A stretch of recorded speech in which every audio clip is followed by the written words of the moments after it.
Hello students, welcome to my YouTube channel. जैसा कि आपने देखा था हमने इस वीडियो में हम लोग सेट्स का लेक्चर 3 करने वाले हैं और ये क्लास 9th के जितने भी स्टूडेंट्स हैं जो एडवांस मैथ्स पढ़ना चाहते हैं उसको मैंने स्टार्ट कर दिया है। और जो आपका मैथ्स है, रेगुलर मैथ्स एनसीईआरटी का टेक्स्ट बुक है, वो भी मैं साथ साथ चला रहा हूँ। तो जितने भी लोग चैनल पे हैं जो देख रहे हैं वीडियो को, जरूर से चैनल सब्सक्राइब करें ताकि आपको एंड तक पूरा सेशन मैं पढ़ा सकूं।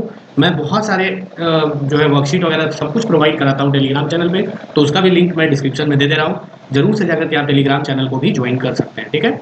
और मैं बता दूं कि जितने भी आपके छोटे भाई बहन हैं या आपसे जो सीनियर हैं उन सबको भी रिकमेंड करो ये चैनल, अगर आपको वीडियो पसंद है, ठीक है।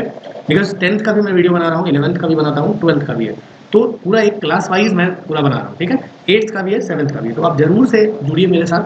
और मैंने पहले 2 लेक्चर अपलोड कर चुका है इसका, आपका एडवांस मैथ्स का, जिसमें फर्स्ट चैप्टर सेट्स है, उसमें 2 लेक्चर मैं डाल चुका हूँ। जो लोग नहीं देखे हैं, डिस्क्रिप्शन में लिंक दिया हुआ है या प्लेलिस्ट में आप जा सकते हो, तो वहाँ पर आपको मिल जाएगा, ठीक है। अभी हम लोग बात करेंगे 3rd लेक्चर में वेन डायग्राम के बारे में। ओके, वेन डायग्राम ध्यान से देखेंगे। सर ये वेन डायग्राम होता क्या है, ठीक है। हम लोग सबसे पहले बात करेंगे कि वेन डायग्राम होता क्या है। तो जैसे हमने इसके पहले हमने क्या क्या पढ़ा है, अगर आप ध्यान दो, सेट्स हमने पढ़ा है। भाई सेट्स क्या होता है एक बार बताएंगे। हमने बताया था well defined collection of object, है ना। किसी भी ऑब्जेक्ट का जो डिफाइंड कलेक्शन होता है उसी को हम लोग सेट्स बोलते हैं। और जो लोग नहीं देखे हैं जाकर के जरूर से लेक्चर देखो, तभी ये समझ आएगा, है ना। तो well defined collection of object, फिर इसका हमने पढ़ा था सबसेट्स, है ना। फिर टाइप ऑफ सेट्स हमने पढ़ा था, पावर सेट पढ़ा था, कार्डिनलिटी ऑफ सेट पढ़ा था, बहुत सारा कुछ हमने पढ़ लिया। अभी हम लोग बात करेंगे वेन डायग्राम के बारे में। वेन डायग्राम क्या है सर? तो किसी भी सेट्स का विजुअल या पिक्टोरियल रिप्रेजेंटेशन जो होता है उसी को हम लोग वेन डायग्राम बोलते हैं। ओके, ध्यान रखेंगे। यानी कि अगर हम बोल दें set of students of class 7। Okay, तो क्लास 7 में जितने भी स्टूडेंट हैं, अगर एक सर्कल हम बनाते हैं और इसके अंदर मैं सारा कुछ इसमें लिख दूं, सबका नाम मान लो लिख दूं, तो वो हो गया सेट ऑफ, मतलब Venn diagram representation of this set. Okay, और इसका एक यूनिवर्सल सेट होता है जिसको हम लोग रेक्टेंगल से रिप्रेजेंट करते हैं, और इसका सिंबल यू होता है ना, यूनिवर्सल सेट। यानी जो मेरा स्कूल है वो यूनिवर्सल सेट हो जाएगा, इसके अंदर सारे क्लास के बच्चे अवेलेबल है कि नहीं। तो वेन डायग्राम क्या है सर? विजुअल या पिक्टोरियल रिप्रेजेंटेशन ऑफ सेट्स, ठीक है। आपका यू, ये जो रेक्टेंगल है ये यूनिवर्सल सेट को रिप्रेजेंट करता है ना। This is universal set. और मैं बता दूं कि यहाँ पर ये जो सर्कल है ये सेट ए है आपका, और ये मेरा सेट बी है। और यहाँ पर ये जो कॉमन पॉइंट जो दिख रहा है, जो ओवरलैप किया हुआ है ना, ये ऐसा सेट है जो ए में भी है और बी में भी है। दो अलग अलग सेट है, दोनों को रिप्रेजेंट किया, और ये कॉमन पार्ट जो दोनों में प्रेजेंट है उसको ये रिप्रेजेंट कर रहा है, ठीक है। हम लोग फिलहाल आगे बढ़ते हैं, ठीक है। देखिए, अब बोला सेट ऑपरेशंस। सेट ऑपरेशंस क्या है सर? तो सेट ऑपरेशन में आपको 2 पढ़ाया जाता है। एक है आपका यूनियन, जो आप देख सकते हो, यूनियन ऑफ सेट्स, और फिर एक पढ़ाया जाएगा आपको इंटरसेक्शन ऑफ सेट्स।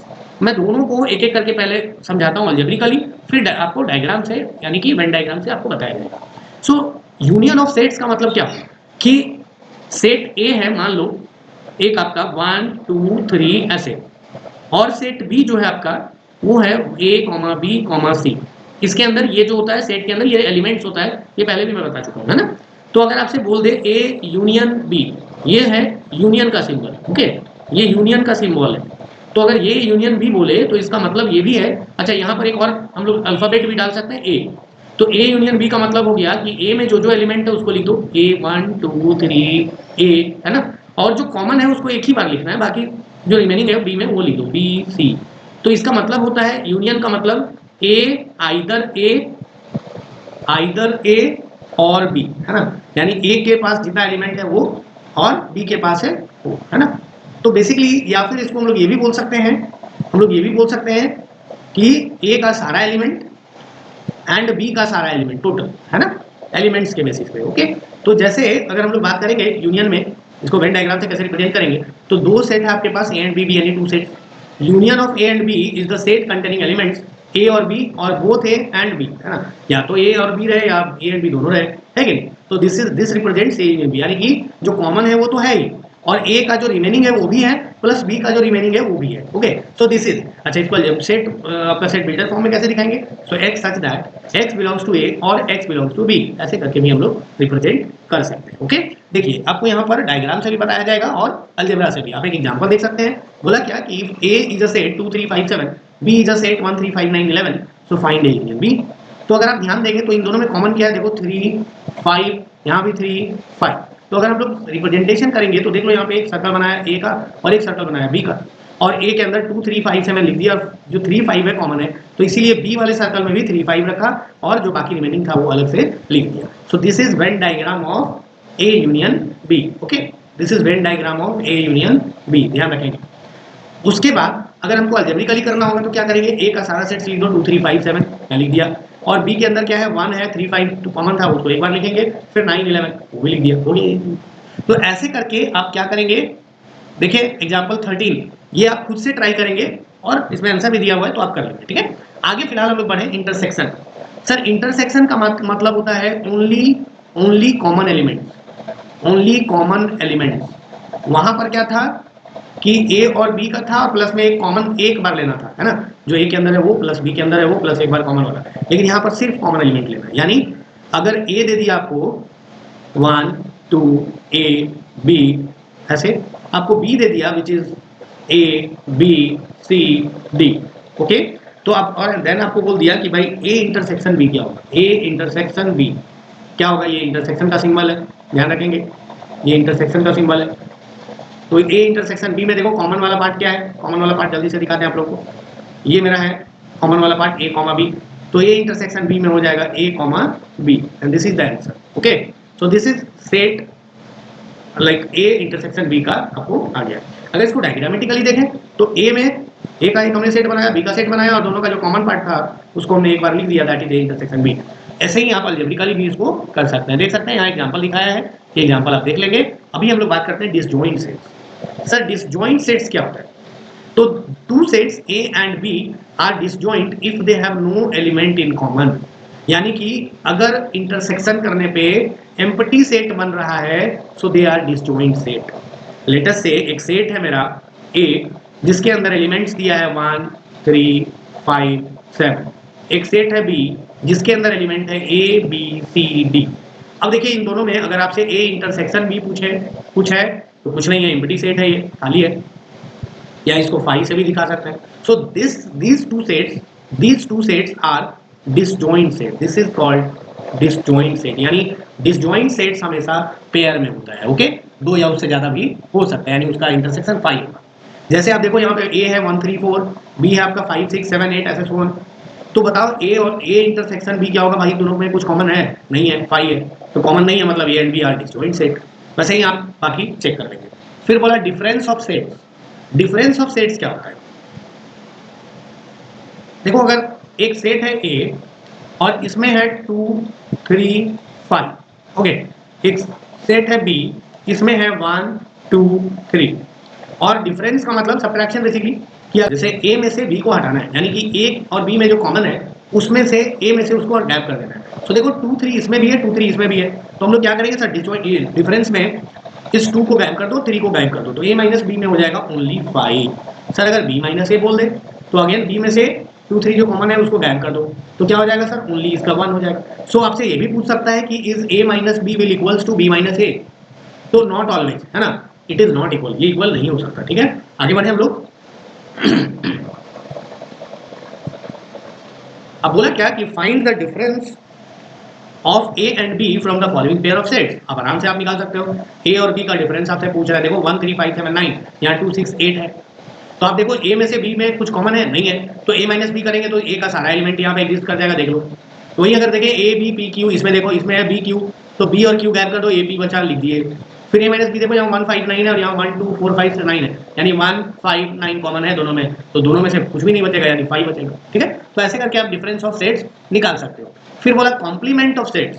कॉम्प्लीमेंट का मतलब क्या होता है, कॉम्प्लीमेंट का मतलब हो गया कि जैसे ये ऐसे समझो कि आप 1 kg आपने एप्पल लिया, ठीक है, 1 किलो आपने एप्पल ले लिया, एप्पल लिया, और उस एप्पल में एक एप्पल सड़ा हुआ निकल गया, खराब एप्पल है ना, एक एप्पल खराब है, ठीक है। तो जो खराब एप्पल है अगर उसका कॉम्प्लीमेंट बोलते, यानी कि उसको हटाने के बाद जो एप्पल बाकी का बचा, दैट इज कॉम्प्लीमेंट ऑफ खराब एप्पल, है ना। आपके क्लास में क्या होता है, क्लासरूम है, उसमें मान लो 40 स्टूडेंट्स है और 40 में से 2 बच्चे हैं जो बहुत बदमाश है, बहुत बदमाशी कर रहे हैं, तो टीचर ने क्या किया, टीचर ने उसको बाहर कर दिया, बोला भाई अब 2 बाहर जाओ, तो इन 2 बच्चों का कॉम्प्लीमेंट जो बचेगा दैट इज 38 स्टूडेंट। कॉम्प्लीमेंट का मतलब यूनिवर्सल में से आपको माइनस करना होता है, ओके, और उसको हम लोग ए डैश से दिखाते हैं, ठीक है। जैसे यहाँ पर अगर आप देखो, बोला क्या है, एक सेट है universal set that is x belongs to natural number and x less than equal to 9, यानी कि यूनिवर्सल सेट जो मेरा दिया है दैट इज 1 2 3 4 5 6 7 8 9 ऐसे करके, क्योंकि x less than equal to 9 बोला और बिलोंग्स टू नेचुरल नंबर बोला।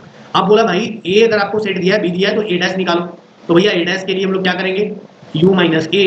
अब देखो a में क्या है 1 2 7, तो इसमें 1 को गायब करो जल्दी से, मैं इनको बदल लेता हूँ, 1 को गायब, 2 को गायब, 7 को गायब, तो बाकी क्या बचा सर, 3 बचा, 4 बचा, 5 बचा, 6 बचा, 8 बचा और 9 बचा, है ना। तो ऐसे करके हम लोग कर सकते हैं। आप देखो यहाँ पर a डैश आप निकाल के बताया हुआ है ना। वैसे ही b डैश अगर निकालना है तो भी निकाल लेंगे, वही सेम चीज, b को गायब कर देंगे। फिर a यूनियन b डैश बोला, तो भाई साहब a यूनियन b देखो जल्दी से क्या है, a अगर देखो यहाँ पर आप, तो a मेरा है 1 2 7 और b है 1 6 8 9, तो a यूनियन b क्या होगा भाई, a यूनियन b क्या होगा जल्दी बताइए। तो मैंने बताया था कि पहले a को लिखो 1 2 7 और बाकी b में जो कॉमन है उसको गायब कर दो, तो 1 कॉमन है गायब कर दिया, बाकी जो एलिमेंट बचा 6 8 9 लिख दिया। अब बोला कि भाई a union, sorry a union ना, इंटरसेक्शन नहीं, तो a यूनियन b का कॉम्प्लीमेंट बोल दिया। तो इसका मतलब क्या होगा सर, यूनिवर्सल में से a यूनियन b को माइनस करना होगा। तो यानी कि देख लो यूनिवर्सल सेट मेरा क्या है 1 टू 9 तक, तो 1 यहाँ कॉमन है, 1 को गायब कर दो, 2 को गायब कर दो, फिर 7 है कॉमन गायब कर दो, 6 है कॉमन गायब कर दो, 8 कॉमन गायब कर दो, 9 कॉमन गायब, तो बचा क्या 3 4 5, तो 3 4 5 and this is the answer. तो ऐसे करके आप आराम से निकाल सकते हो, देख सकते हो यहाँ पर 3 4 5। अच्छा अगर आपसे बोल दे कि भाई ए डैश इंटरसेक्शन बी डैश क्या होगा, तो देख लो यहाँ पर ए डैश आपको निकाला गया है और बी डैश भी हम लोग को नहीं निकाला। अब इसमें कॉमन क्या है भाई, देख लो 3 3 4 4, उसके बाद 5 5 3 4 5 कॉमन है। शायद अगर ध्यान दो तो ए यूनियन बी का कॉम्प्लीमेंट जो अभी हमने निकाला दैट इज 3 4 एंड 5 था, और अगर अभी देखो ए डैश इंटरसेक्शन बी डैश, ए डैश इंटरसेक्शन बी डैश, तो ये भी आपका 3 4 एंड 5 है और ये दोनों ही इक्वल होगा। इसका मतलब तो हम लोग बोल सकते हैं कि अगर ये यूनियन बी का कॉम्प्लीमेंट बोल दे तो ए का complement intersection B complement, and this is De Morgan's law. ध्यान रहेगा भाई, आप लोग एडवांस मैथ्स जरूर पढ़ो और पूरा सेशन पढ़ो, आप लोगों को बहुत फायदा होने वाला है। जो बच्चे 11th में मैथ्स लेना चाहते हैं वो जरूर से पढ़ो इसको। अब बोला कि गिवन ए इक्वल्स टू एक सेट दे दिया, बी इक्वल्स टू एक सेट दे दिया, यूनिवर्सल सेट दे दिया। अब बोलेगा use Venn diagram to verify the following, De Morgan's law. Okay, तो हम लोग क्या करेंगे भाई, वेन डायग्राम का यूज करेंगे। तो वेन डायग्राम से कैसे सॉल्व करेंगे देखते हैं एक बार।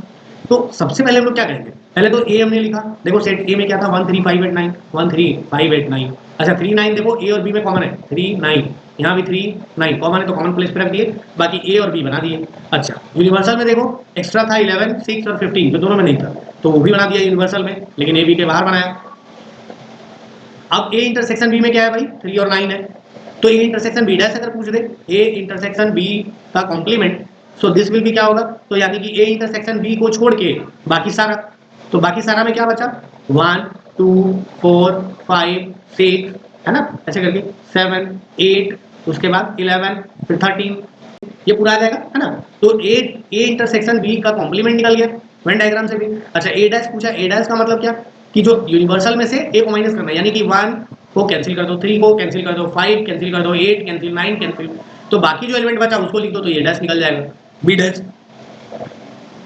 डैश भी वैसे ही निकाल दो और उसके बाद ए डैश बी डैश ले लो और दोनों इक्वेट कर देना, बाद में लिख देंगे वेरीफाइड। ठीक है, तो ऐसे करके आप ट्राई करना, जो क्वेश्चन नहीं होगा एग्जाम्पल वो बताओ मेरे को, मैं बताऊंगा। ठीक है, आप लोगों को बोला क्या कि अब एप्लीकेशन ऑफ सेट्स, यानी कि अगर आपको कार्डिनल नंबर दे दे, यानी कि नंबर ऑफ एलिमेंट्स दे दे और उसके बेसिस पे आपको सॉल्व करना है क्वेश्चन, है ना। तो जैसे अगर बोला कि A and B are two finite sets then their cardinal numbers are related as well, बोलेगा n either A in A और इन बी, यानी कि ए यूनियन बी बोलते हैं। जैसे बोल देगा आइदर फिजिक्स और केमिस्ट्री लाइक करने वाले स्टूडेंट, यानी कि फिजिक्स यूनियन केमिस्ट्री। आइदर और का मतलब क्या होता है कि भैया ए और बी ये दो सेट है, तो ए यूनियन बी किसको रिप्रेजेंट कर रहा है, तो या तो ये रहे, या तो ए रहे, या तो ये है और बी है और इन दोनों का एक कॉमन वाला भी है ना, ये होता है। तो ये हम लोग बोलेंगे ए यूनियन बी। तो इसका क्या होता है n A plus n B, देख लो ये पूरा एलिमेंट इन ए पूरा ले लिए, एलिमेंट इन बी पूरा लिए, क्योंकि हम लोग पूरा पूरा लेते हैं। लेकिन अगर ध्यान दो जब हम लोग ए का एलिमेंट पूरा लिए और जब बी का एलिमेंट पूरा लिए, तो इसमें ये कॉमन वाला पार्ट जो है वो 2 बार आ गया ना, ये जो कॉमन वाला पार्ट है ये वाला पार्ट ये 2 बार आ गया। तो इसीलिए हम लोग क्या करेंगे सर, कॉमन वाले पार्ट को एक बार हटाना होगा यानी इंटरसेक्शन को, इसीलिए हम फॉर्मूला बनाया n A plus n B minus n A intersection B. तो ऐसे करके आप भी फॉर्मूलाज बना सकते हो या ध्यान रख सकते हो। अब बोला कि n only in A not in B, यानी ए माइनस बी, तो n A minus n A intersection B. तो या तो आप डायरेक्ट वेन डायग्राम से बना सकते हो और नहीं तो आप फार्मूला से बना सकते हो। मैं दोनों तरीका आप लोगों को बता दूंगा। बोला neither in A nor in B, तो इसका ये फॉर्मूला हो जाएगा एन ए यूनियन बी का complement n U minus n A union B. ठीक है, तो ऐसे करके ये 4 फॉर्मूलाज है, या तो फॉर्मूलाज आप ध्यान रखो या नहीं तो आप वेन डायग्राम से देख लो। वेन डायग्राम से भी क्वेश्चन बन सकता है, फॉर्मूला से भी बन सकता है, जो आपको ठीक लगे, जो सुटेबल लगे। बोला इन अ क्लास विद 40 स्टूडेंट्स, यानी क्या, पूरा यूनिवर्सल सेट आपको दे दिया, दैट इज 40। 20 प्ले बैडमिंटन, तो भाई बैडमिंटन खेलने वाले कितने हैं, तो बैडमिंटन को हम बी से दिखा रहे हैं, यानी ये सेट बैडमिंटन का है। कितना लोग खेलता है, 22। 11 play both badminton and table tennis and 16 play neither badminton nor table tennis. Okay, यानी कि ये टेबल टेनिस का सेट हो गया। अब 11 लोग दोनों खेलता है, 11 play both badminton and table tennis, यानी कॉमन वाला पार्ट हो गया 11। तो भैया बैडमिंटन खेलने वाले कितने हैं, जो सिर्फ बैडमिंटन खेलते हैं, जो कॉमन वाले में नहीं आते हैं, तो इसको क्या करेंगे, 20/2 माइनस 11, तो 11। ठीक है, अब फिर आगे बोला, क्वेश्चन आगे क्या बोला कि 16 play neither badminton not table tennis, ना तो बैडमिंटन खेलता है और नहीं टेबल टेनिस, यानी कि ये बाकी जो बचा इसमें से है। तो कितना स्टूडेंट हो गया, अगर ध्यान दो, 11 यहाँ इंगेज हो गया, 11 इस कॉमन वाले में इंगेज हो गया और 16 इधर हो गया, तो 11 11 16 कितना हो गया टोटल, देखो 6 2 8 1 2 1 3, तो बाकी कितना बचा, 2 स्टूडेंट। बोला how many play table tennis but not badminton, so only 2 student. देखो इसको वेन डायग्राम से हमने उगा दिया, इसका आंसर देखो, देखो यहाँ पे आंसर दिया है 2। अगर आप फार्मूला से बनाओगे तो देख लो, फार्मूला से भी ये बन जाएगा। फार्मूला कैसे हम लोग लिखेंगे सर, देख लो, यूनिवर्सल आपको दिया हुआ है n U, that is 40, n B दिया है 22, एन बी इंटरसेक्शन टी दिया है, यानी बैडमिंटन और टेनिस का इंटरसेक्शन 11, बी यूनियन टी का कॉम्प्लीमेंट दिया है 16, यानी यूनिवर्सल वाला माइनस करके, तो एन बी यूनियन टी निकाल दो, एन बी यूनियन टी में फिर फॉर्मूला में पुट करके और देन फिर उसको सॉल्व कर दिया। ज़्यादा आसान रहता है वेन डायग्राम, तो आप कोशिश करना हर बार वेन डायग्राम से उगा देने का। नहीं समझ आए फॉर्मूला से करना, तब भी नहीं हो, सर अवेलेबल है, आप कमेंट करो, उसका सॉल्यूशन नेक्स्ट जो भी टॉपिक पढ़ाएंगे, चैप्टर पढ़ाएंगे, कुछ भी पढ़ाएंगे, तो आपका नाम वहाँ लेंगे और जरूर से आपको वहाँ पर बताएंगे। ठीक है, प्लीज स्टूडेंट इस वीडियो को एंड तक देखा है या जो देख रहा है, मैं बता रहा हूँ कि आप लोग जल्दी से चैनल सब्सक्राइब करो, ताकि आप 9th का जो रेगुलर वाला टेक्स्ट बुक है उसको भी कवर कर सकते हो और एडवांस मैथ्स वाले को भी कवर करके आप 11th में आप जो मैथ्स लोगे उसके लिए आप अभी से प्रिपरेशन स्टार्ट कर सकते हो। ठीक है, मिलते हैं हम लोग नेक्स्ट वीडियो में। Thank you very much.